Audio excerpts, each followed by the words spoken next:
dance is so perfect, we almost forget the dancer. But there can be no dance without a dancer. We cannot see the dancer because our vision, our attention becomes so surface-oriented.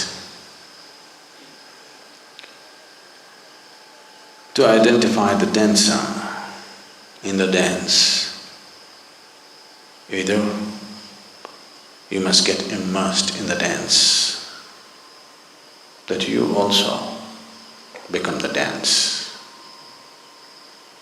that you are not a spectator, you are it. Then you know the dancer by experience, you're touched by it.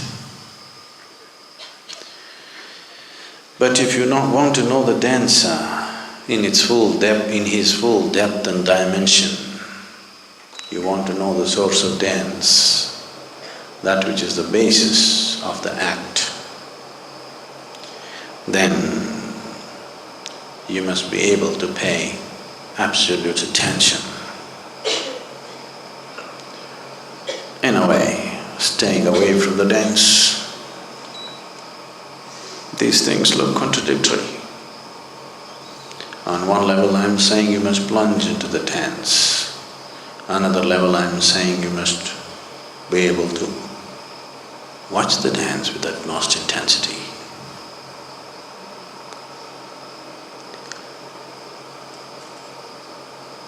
This is not contradictory because you know the world is round. Nothing contradicts anything. It is just that when you look at it, fragmented, if you cut it down into pieces and look at it, everything seems to be contradictory. So, if you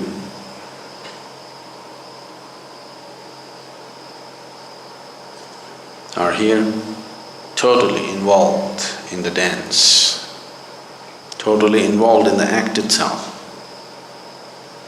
that's one way of knowing. Or if you know how to keep away from the act, absolutely uninvolved in the act, but you're able to observe the act totally, you can decipher the difference between the act and the actor, the dance and the dancer. That is also a way of knowing it.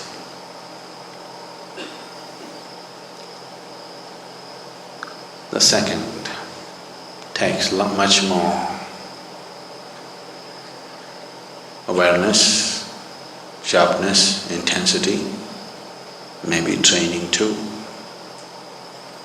So it's easier to become part of the dance slowly as the rhythm picks up. As you get sucked into it,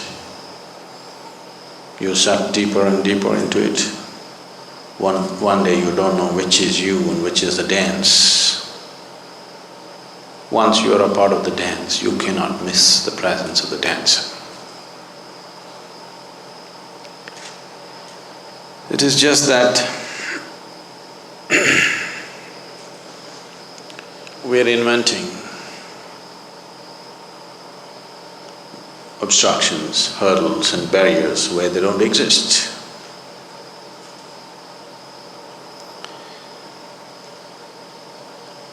Recently, someone asked, I'm 54 years of age.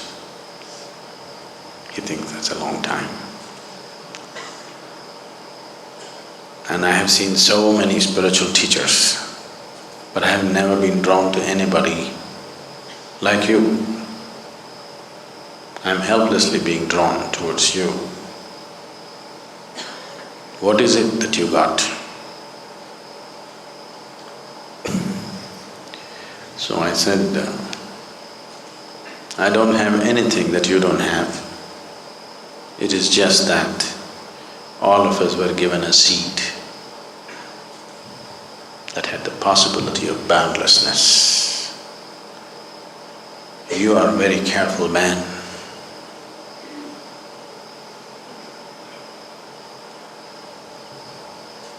You are very careful and good, so you preserve the seed. I destroyed the seed and made it into a tree. If you want to make a seed into a tree, the seed has to go.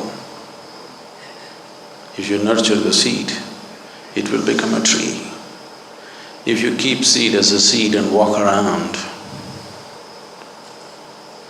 it's stupid actually. But it is not. Preserving yourself is considered smart. Allowing yourself to be demolished, to destroy the limited possibility of what an individual person is not considered smart. To be exclusive and to be preserved is considered smart. So after all, you are a smart man. So smart, you even conned life.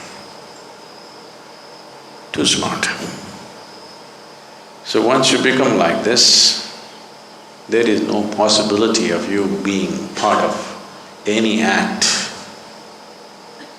You can neither be aware and just watch it, because that takes a different kind of dispassion, nor can you jump into it and become a part of it.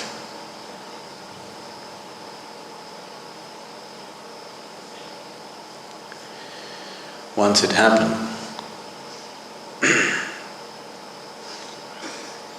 Abe Maxwell met a painter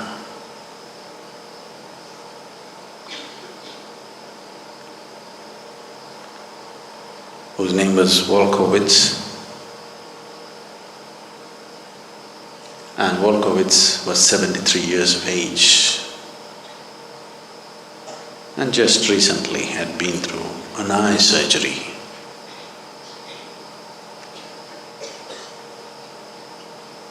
So he said, "You just been through an eye surgery. How's your vision? Is it good enough to paint? Can you continue to be a painter? Without sharp vision, this is difficult." So Wolkowitz said, "I think I can paint. In case I find my vision fails and I cannot paint, I will become a critic."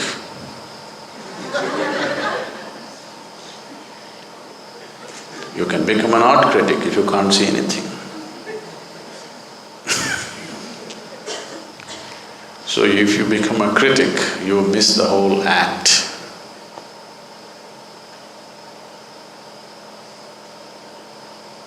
Either you be a painter or you be a lover of art. If you're a critic, you miss the whole point. You'll know neither this nor that. And this keeps happening all the time. Self-appointed critics simply waste their lives. I forget his name. One great literary critic said this: "I have seen statues and portraits of authors, poets, artists, but never of a critic."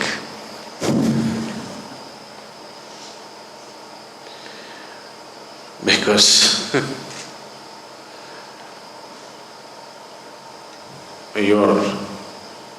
you're a parasite like life. You don't have a life of your own.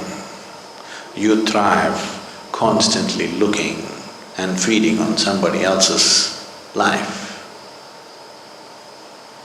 This will not get you anywhere. If you're seeking survival, you can be a parasite. If you're seeking liberation, you cannot be a parasite. A child sucks upon her mother's breast, but you don't call a babe a parasite. That is okay. because a child is only nourishing himself to become free of the mother. A parasite is never intending to become free. A parasite is too concerned about its survival that it misses the possibility. So if survival is all we seek, there are many ways to survive, though every seed has come with the same possibility. Between a seed and a tree, there is a journey to be made. If you want the seed to become a tree, you have to nurture it. You have to protect it.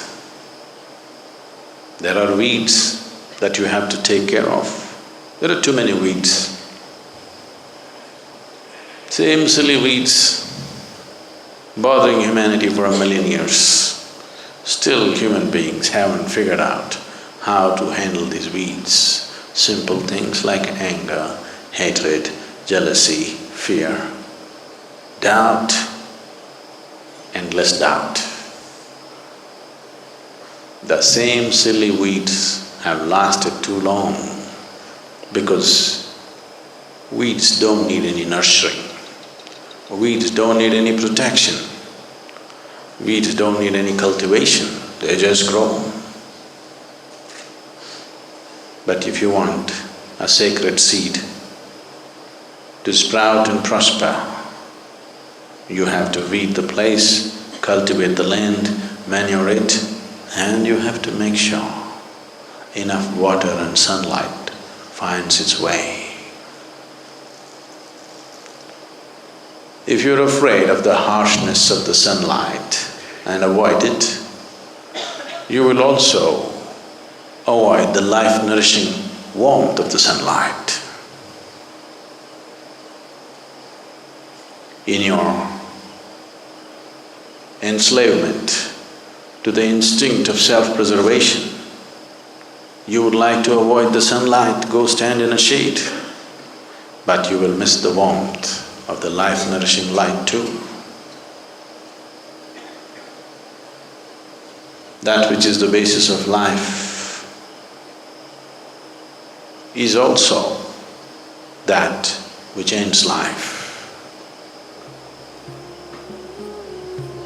That which burns also bakes. If you're a good cook, you bake. If you're a bad one, you burn.